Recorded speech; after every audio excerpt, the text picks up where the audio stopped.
Hi everyone. So, it's raining in Southern California. I'm so happy right now. Um, but I was thinking about how there are dozens and dozens of people here on YouTube who mainly make videos about makeup, and that is wonderful and lovely, and I deeply enjoy watching those videos, even though my whole makeup collection is about this much. I don't have a lot of makeup. Um, but people do these things called haul videos, where they show people what they've purchased. I have done one, actually. But I decided to be pretentious, surprise, surprise, and do a haul video. I want to start a YouTube cultural revival. I want people to start doing hauls about books and movies and music they've recently purchased. I mean, why the hell not? They're products just like makeup, and people have opinions about them. So let the pretentiousness begin. Because I know for me, I spend far much more money on music and books than I do on makeup. I really do. I know I'm a dork, but I don't care. Um, so these are all the books I've bought in about the past uh, month. It's a lot. I will start with the ones that I haven't read. Three of the five. Oh, I have another one. Hang on, give me a second.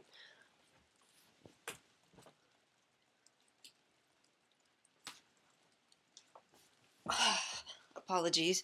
Yeah, I'm wearing my dad's UCLA sweats that he wore as an undergrad when he went there. How funny is it? Both my parents went to UCLA and USC, which, if you aren't familiar, those schools are huge rivals. And they both went to both of those schools, but in the opposite order.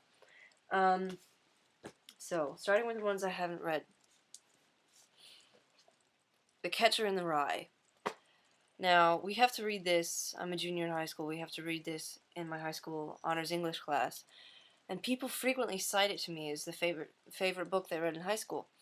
And when I heard it was about an outcast or someone who doesn't quite fit in, someone who's a bit of a screw up, I was like, oh ho, I can relate to this person. Not that I'm a screw up, but God knows sometimes I feel like one. So I'm excited to read that and impress my teacher with my preliminary knowledge of the plot. I'm a teacher's pet. Not really, I just wish I was. Then yesterday I was at Borders, actually. I went there because I didn't want to go home after doing something else. And so I sat there and I read Harry Potter for 2 hours. Yeah. Living dangerously. So I saw this book on the shelf across from me and I thought, she has interesting hair. And so and so then I read, it's based on a song. It's called Impossible by Nancy Werlin. And it's based on a song called Scarborough Fair, which was popularized by Simon and Garfunkel, but is a traditional, I think, Irish or English, uh, like love song. And so it's based on this, where the speaker of the singer of the song asks the love of his life to do three impossible things for him.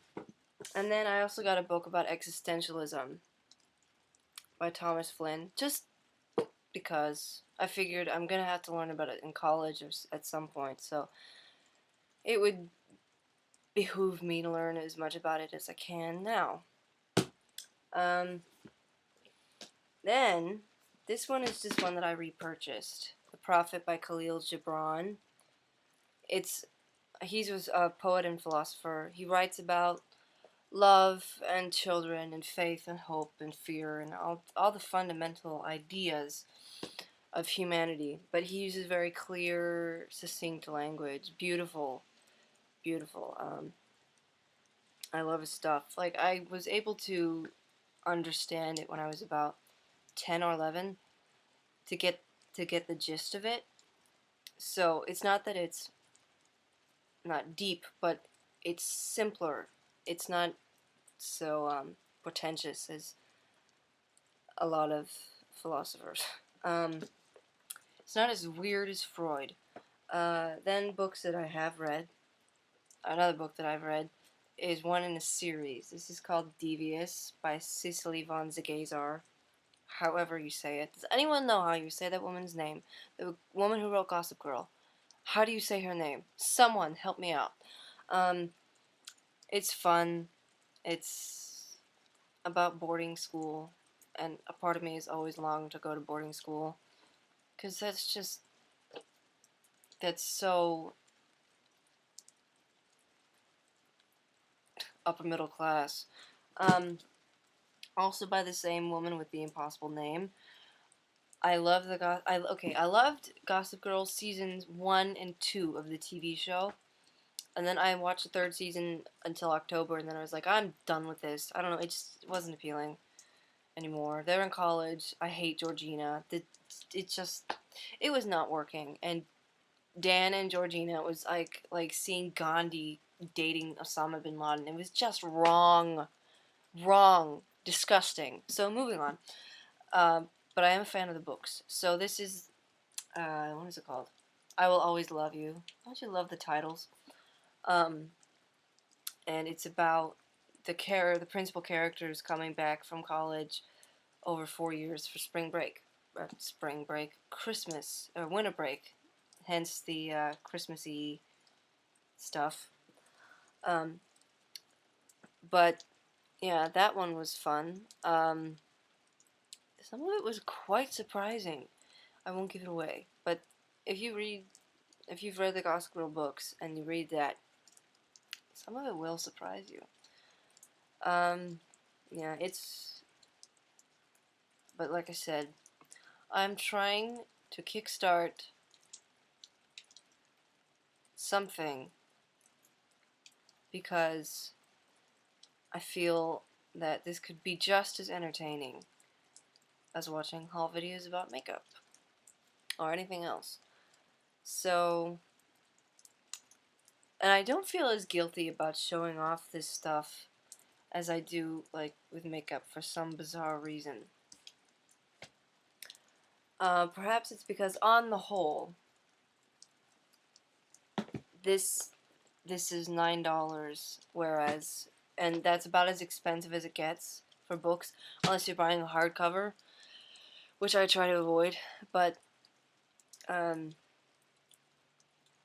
yeah, I don't know why. Sometimes I feel like if I feel bad for showing off the fact that I have spent money on something.